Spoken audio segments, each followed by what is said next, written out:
Good morning, আসসালামু আলাইকুম সবাইকে। আমি জুবাইর হোসেন রেদওয়ান শুরু করতে যাচ্ছি আমার জীবনের প্রথম ব্লগ। এখন যাচ্ছি আমার অফিসে। প্রথমে যাবো পাম্পে, গাড়িটার ক্ষুধা লাগছে, ওকে একটু খাবার খাওয়ানোর জন্য। দেন এখান থেকে আমি আমার অফিসের দিকে রওনা দিব।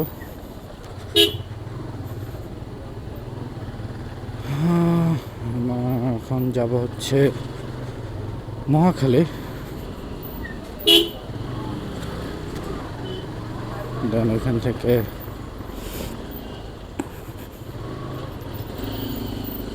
অফিস করে সন্ধ্যার দিকে আমরা ব্যাক করব। এই কালকেও ভালো ছিল, হঠাৎ করে গেল রাত্রে বৃষ্টি হয় না, কিন্তু এত পানি কোথা থেকে আসলে বুঝলাম না।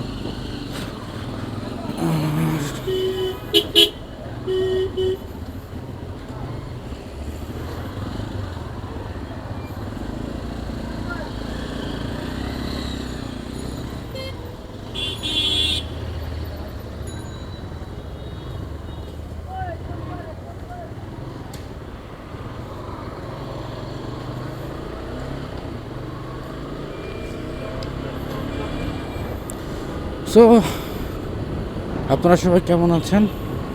আলহামদুলিল্লাহ, আল্লাহ পাকের রহমতে এবং আপনাদের দোয়াতে আমি ভালো আছি। সকাল সকাল বেরিয়ে গেলাম যাতে একটু জ্যাম কম পাই, বাট হয়তো কোনো এক জায়গায় আটকে যাবো জ্যামে।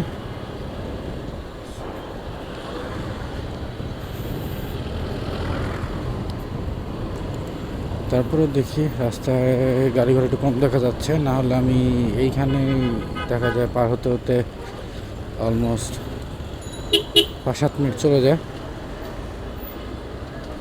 এই যে এই মোড়ের মধ্যে যে কেন লোকজন, এই যে একজন আরেকজনকে ধাক্কা মারলো। এই সকল লোকাল সার্ভিসগুলোর থেকে একটু দূরত্ব মেনটেন করে চলাটা বেটার, তা না হলে দেখা যাচ্ছে অনেক বড় বিপদ হতে পারে। সো নিজেকে একটু মেনটেন করে ভাবেই যেতে হবে।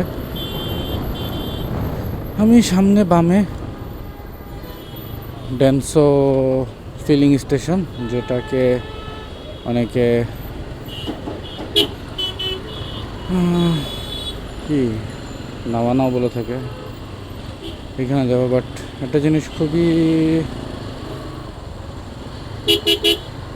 প্যারাদায়ক, সেটা হচ্ছে সকালবেলা অফিস আওয়ারের যে ইয়াগুলো হয়, তেল নিয়ে দেখা করতেছি।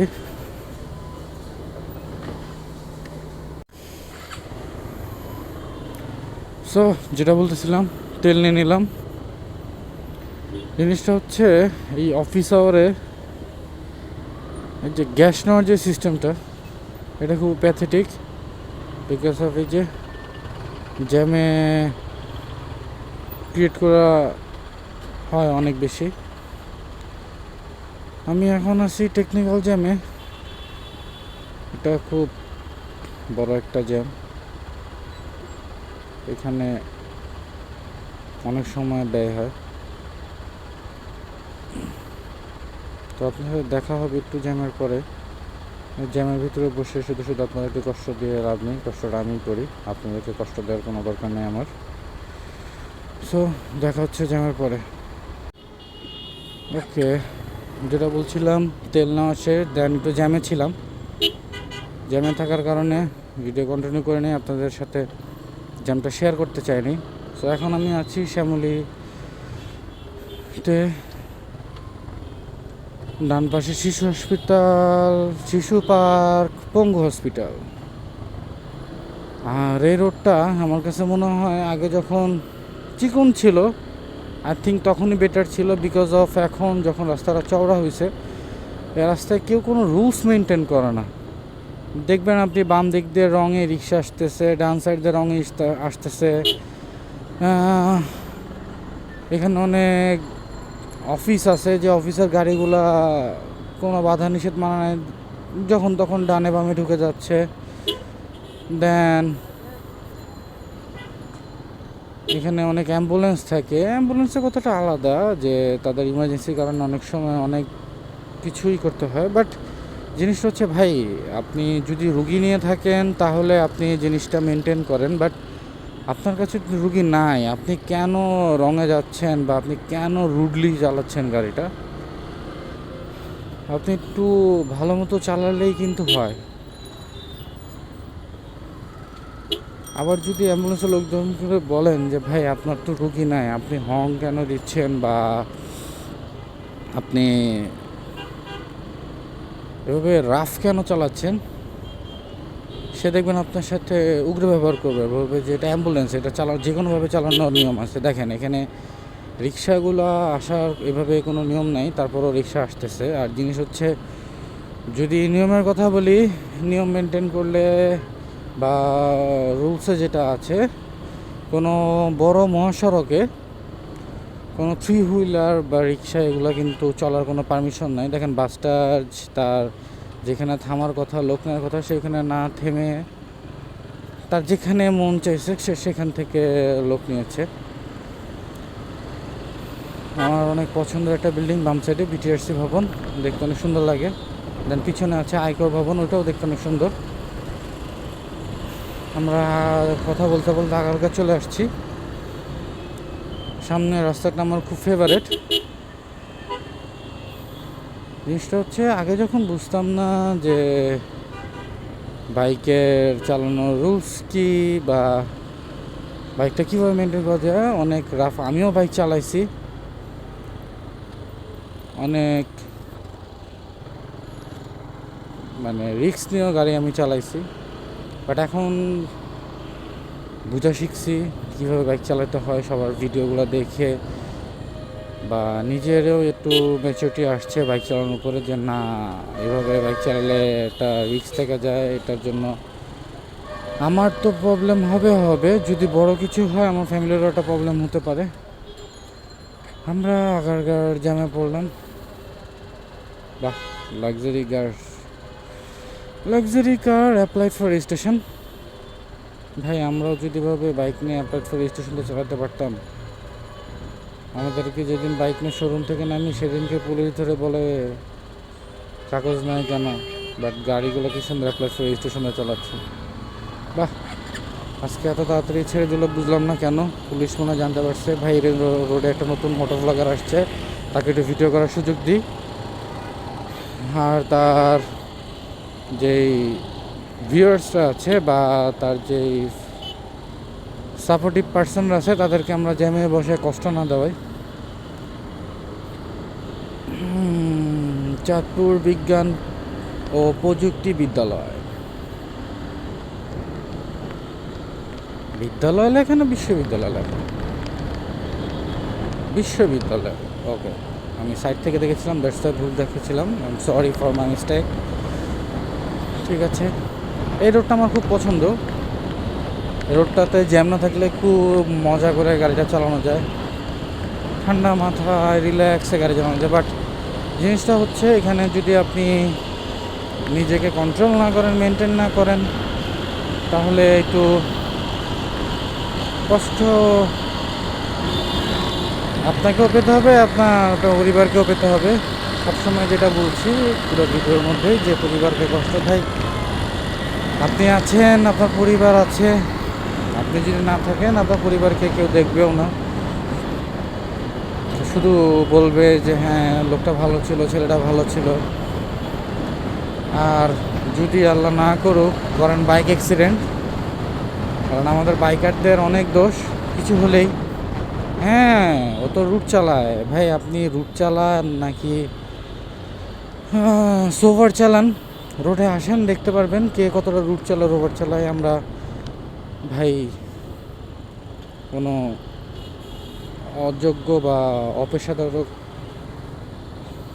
ড্রাইভার না, আমরা ভালো মতো চালাই, সোভার মতো চালাই। হ্যাঁ, রাফ চালাই না সেটা বললে ভুল। কখনো দেখা যাবে যে হ্যাঁ অফিসে লেট হচ্ছে, বসের যাতে বকা না খেতে হয় সেই জন্য একটু রুডলি চালায় যাচ্ছি। বাট আমি প্রমিস করতেছি আপনাদেরকে, আমি কখনোই রুট ভিডিও করে দেখাবো না বা রাফ ড্রাইভিং করে ভিডিও দেখাবো না ভাই। আপনার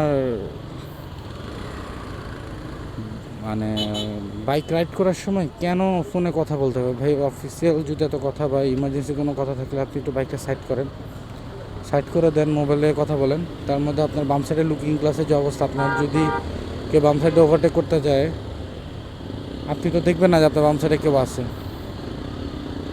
আর তারা নিজেদেরকে খুবই এক্সপার্ট মনে করে যে আমি 10, 15, 20 বছর ধরে বাইক চালাই, I can manage myself. But ভাই আপনি কতটুকু কি ম্যানেজ করতে পারেন জানি না, বাট আপনি যখন ফোনে কথা বলবেন আপনি একটু অমনোযোগী হয়ে গাড়িটা চালাচ্ছেন। আর 2 চাকার জিনিস আমার মতে অমনোযোগী হয়ে চালানোটা ঠিক না, সেক্ষেত্রে রিস্ক থেকে থাকে। আর এই যে এই রাস্তার যে jam, believe me or not, আমার অফিস সকাল 10টায়, আমি জাস্ট এই রোডের জ্যামের জন্য অ্যাটলিস্ট 1.5 ঘন্টাকে বের হই, যেখানে রাস্তা অনলি 7 থেকে 11 কিলো বা 10 কিলো রাস্তা।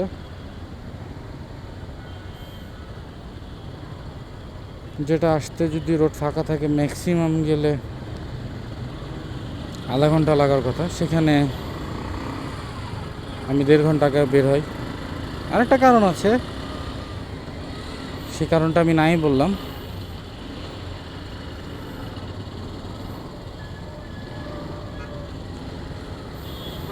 একজন এয়ারফোর্সের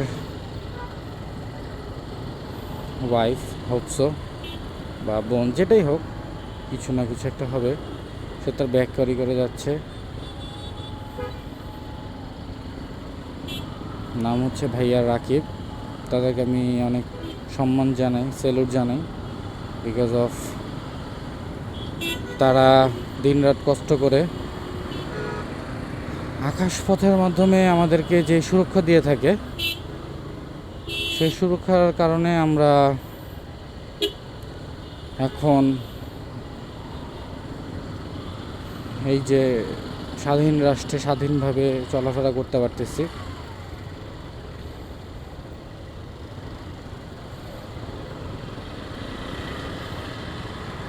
আর আঙ্কেলও খুব সোভারভাবে বাইক যাচ্ছে। আঙ্কেলের সিটটা পিছন থেকে উঠে আছে, আঙ্কেল সিটটা চালে একটু ঠিক করে নিন। আপনার পিছনে সিট খুলে আছে, এতে যদি বৃষ্টিতে পানি যায়, দিক দিয়ে এয়ার ফিল্টারে পানি গেলে, কারণ আমার আগে হোন্ডাটা বাইক ছিল, আমি যতটুকু জানি হোন্ডার ম্যাক্সিমাম বাইকেরই সিটের নিচে হচ্ছে তাদের এয়ার ফিল্টারের সেট আপ। সো আপনি যদি সিটটা ঠিকমতো লাগিয়ে না নেন, সাপোজ অনেক মুষলধারে বৃষ্টি হচ্ছে, আপনার দিক দিয়ে যদি এয়ার ফিল্টারে পানি যায়, আপনার ইঞ্জিনের সমস্যা হতে পারে।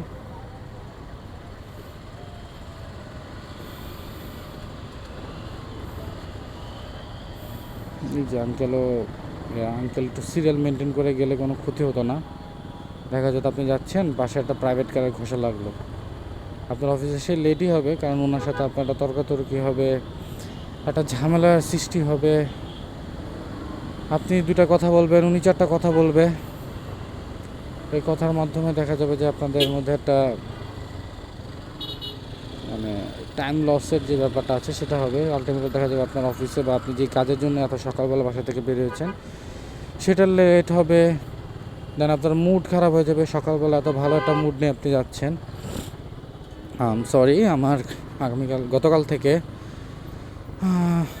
একটু ঠান্ডা ঠান্ডা লাগছে, নাক মুখ কেমন কেমন জানি করছে, যার কারণে ভয়েসটা একটু ডাউন। আর আমি একটা কাস্টমার সার্ভিসে জব করি, সো দেখা যাচ্ছে আমাকে একটু মেনটেন করতে হয় ঠান্ডা থেকে বাঁচার জন্য। কারণ যদি আমি ফ্রন্ট লাইনে বসে কাস্টমার সাথে কথা বলার সময় আমার গলা একটু ডাউন থাকে বা একটু ভাঙা ভাঙা থাকে, তো অপোজিট সাইডে মানুষের শুনতে একটু খারাপই লাগে বা কষ্টই হয়। কারণ সে দেখা যাবে কোনো একটা প্রবলেমের কারণ আসছে, তার মুডটা খারাপ, সে আমার ভয়েস শুনে তার আরও মুড খারাপ হয়ে গেল। ভাই আপনি কী কথা বলতেছেন, আমি কিছু বুঝতেছি না। হ্যাঁ, আপনি সুস্থ মেয়াদি কেন সার্ভিস দিতে পারছেন। আর করোনার পর থেকে মানুষ, আমরা সবাই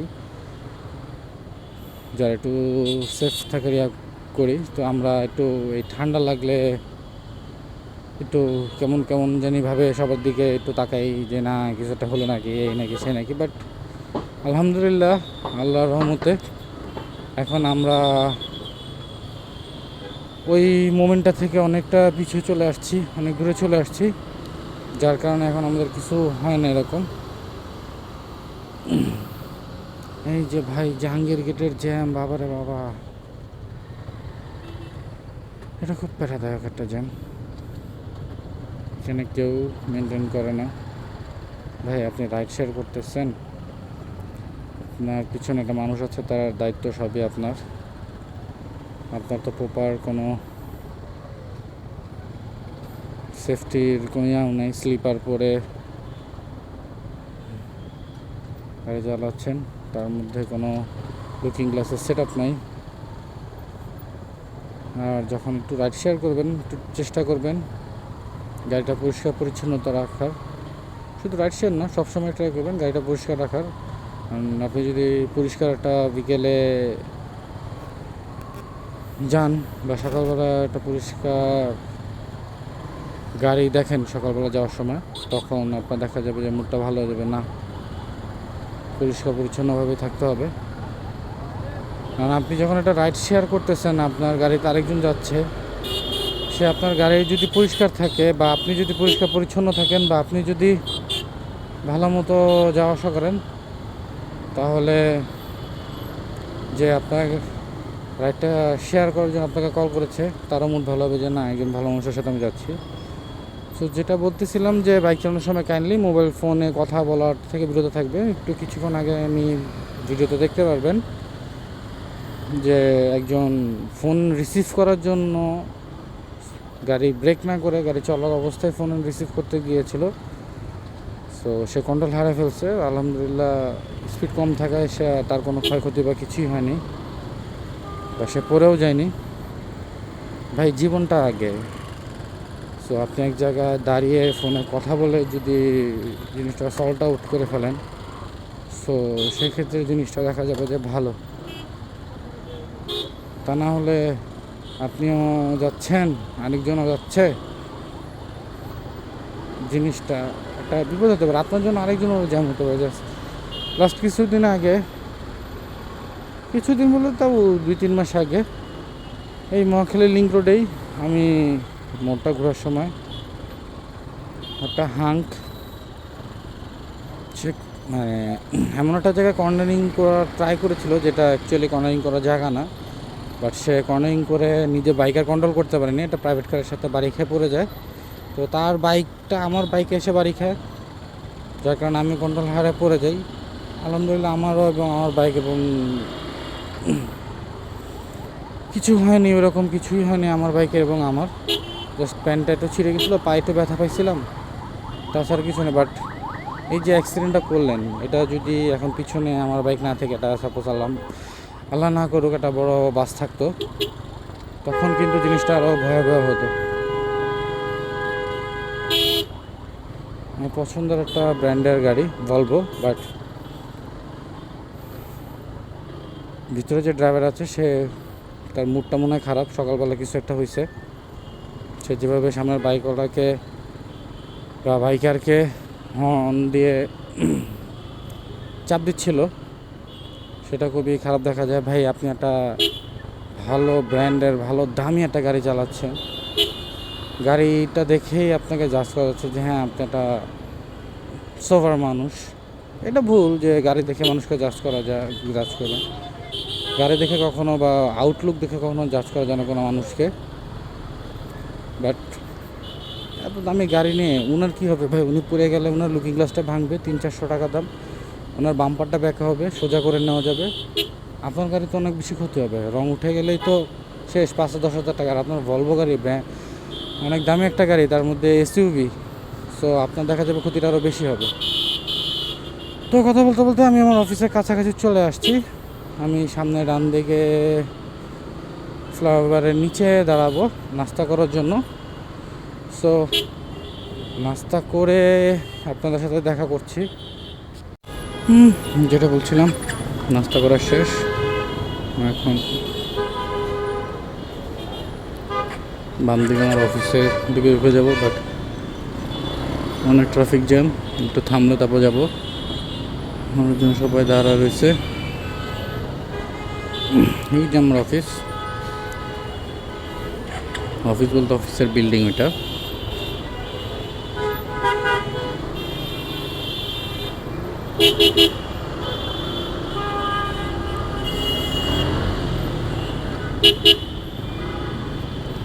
অফিসে চলে আসছে, এদিক দিয়ে পার্কিংয়ে যাচ্ছি। পার্কিংয়ে গিয়ে পার্কিংয়ে কার্ড নিয়ে গাড়ি পার্ক করে দেন অফিসে ঢুকে যাব।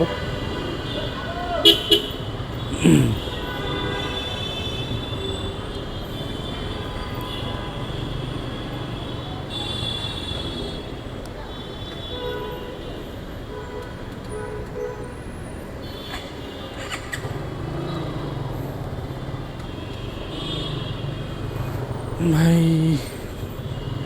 যাচ্ছি পার্কিংয়ে। সো এই পর্যন্তই। এখন আবার কথা হবে সন্ধ্যার পরে, যখন বাসার দিকে যাব। বাসার দিকে তো পরে যাবো আড্ডা দিতে ফ্রেন্ডদের সাথে, তখন কথা হবে। এখন পর্যন্ত এই তো।